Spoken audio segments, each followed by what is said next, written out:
यज्ञशाला में शिव का भाग ना देखकर सती के रोषपूर्ण वचन।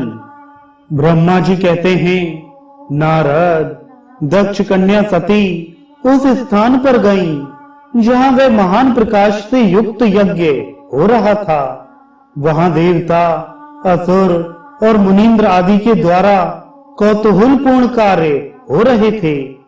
सती ने वहां अपने पिता के भवन को नाना प्रकार की आश्चर्यजनक वस्तुओं से संपन्न, उत्तम प्रभा से परिपूर्ण, मनोहर तथा देवताओं और ऋषियों के समुदाय से भरा हुआ देखा।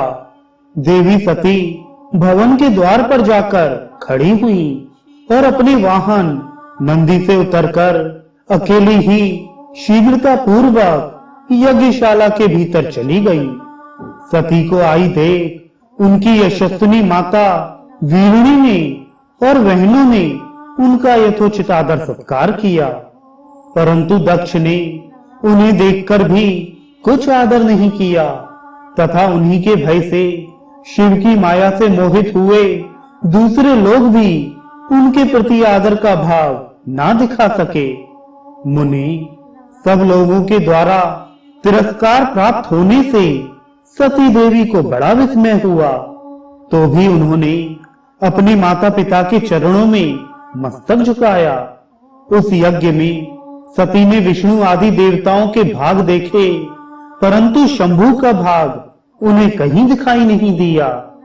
तब सती ने दुस्सह क्रोध प्रकट किया। वे अपमानित होने पर भी रोष से भरकर सब लोगों की ओर क्रूर दृष्टि से देखती और दक्ष को जलाती हुई सी बोली। सती ने कहा, प्रजापते, आपने परम मंगलकारी भगवान शिव को इस यज्ञ में क्यों नहीं बुलाया, जिनके द्वारा यह संपूर्ण चराचर जगत पवित्र होता है, जो स्वयं ही यज्ञ वेत्ताओं में श्रेष्ठ, यज्ञ के अंग, यज्ञ की दक्षिणा और यज्ञ कर्ता यजमान हैं। उन भगवान शिव के बिना यज्ञ की सिद्धि कैसे हो सकती है।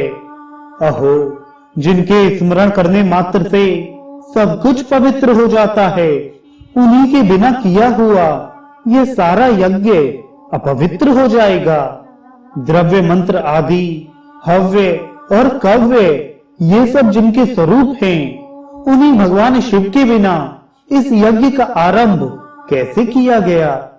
क्या आपने भगवान शिव को सामान्य देवता समझकर उनका अनादर किया है।